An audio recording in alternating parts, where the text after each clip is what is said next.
जी दोस्तों अस्सलाम वालेकुम। उम्मीद करना सारे ठीक ठाक हो। अज मौजूद हाँ पोठाने इलाके विच पोठा शेर ये बंद है जहाँ सियाख रोड पर बनाया गया है। ये बंद मंगला डैम में पानी के रोकया गया है इतना कि रोड डैमेज ना हो ताकि आबादी जी सियाख नहीं वो अगे डिडियाल शहर वगैरह जी सके। ये जरा पिछे नज़र आई रहा ये मंगला डैम है पानी जिसों इतों इस जगह दूर दूर तक ही सकने पानी पानी से नज़र इसी अगर मंगला डैम ने पानी पोठा शहर अगर व्यू पॉइंट नाम दिता जाता वो भी इसी बंदा दे सकना क्योंकि इतों जरा तकरीबन जिथा जिथा तक सो पानी पानी नज़र सी है क्योंकि इसने विच और कोई इलाका सही विच नज़र नहीं अच्छन गया।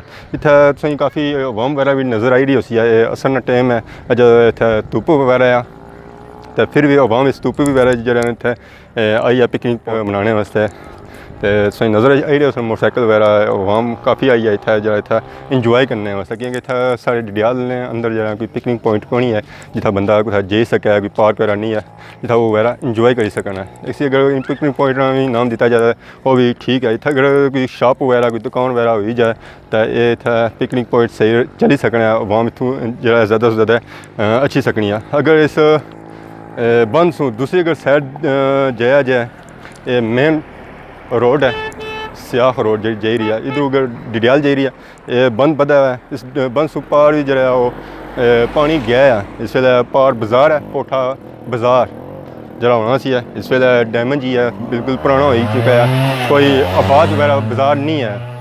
इस नाल कोई मकान वगैरह है तो इसने मकान नाल पानी टच हो रहा है बंद जरा बदा गया बहुत ही खूबसूरत बंदा गया। बाकी इधर व्यू पॉइंट मंगला डैम पार अंबेरा बूटा है इतना भी पता लगना है कि कोई आबादी वगैरह होनी सी है तो इतना कोई अंबेरा बूटा लगाया पार मछुआ भी जा रहा है इस वे काफ़ी दूर मच्छियाँ पौड़ने कोई अवाम जा रही है ताकि मंगला डैम काफ़ी जरा मछली भी है जिथे लोग जरा पौड़ने। बाकी पार चकसवाड़ी ना एरिया है तो इतों अगर मैं तक तो खानाबाद ना पुल जिसी आखने दो पुलों का दो पुल थे वो है वो भी नज़र आ ही रहा। अगर इधर चले जाओ तो इस्लामगढ़ तो कारगिल वाला इलाका नज़र अच्छे हैं। तो बाकी इधर सियाह है तो उधर सियाह ने जंगल वगैरह कसरत नाल जड़े थे पाए जाने कोई जंगली जानवर भी आने था कोई है अगर था अवाम मौजूद है तो सो इतना जंगली जानवर जो इतना मौजूद है वो इतने दसी सकने। पानी जरा इस मंगला डैम ना 1240 पर फुट पड़ा है। इस तरह अगर मंगला डैम की जी गुंजाइश है वो 1242 ने इस वे जरा पानी है 1242 पर बंद जरा बदा गया इस पर तकरीबन 5-6 फुट जी ऊपर ऊंचा आया गुंजाइश है इसने ऊपर नहीं अच्छन गया रोड सू ये इतना ही रेसी है पानी। इतना बड़े दूरों दूरों अवाम आई है घूमने फिरने वास्ते कोई बलथी हुई अवाम आई है इतना फिरने जी। मास्टर साहब क्या हाल है सोना? अल्हम्दुलिल्लाह। कुधर आए हो? फिरने वास्ते क्या फिरने से आए हो इधर?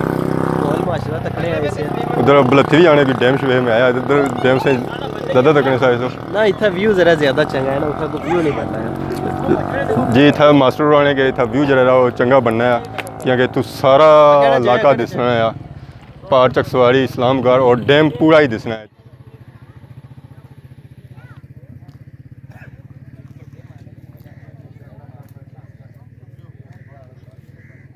इतना अवाम आई है काफ़ी तकने वास्ते डैम काफ़ी बंदे थे जरा मौजूद है। बाकी ये मंगला डैम और आमना बुकरा पार किकर और पार मछुआ जरा जा रहे हैं। बाकी इधर चकसवाड़ी इस्लामगढ़ और पार साडा डडियाल या नज़र आई है। सानू किन्ने इजाज़त ही यकीनन जी वीडियो पसंद की है तो खुदा हाफिज़।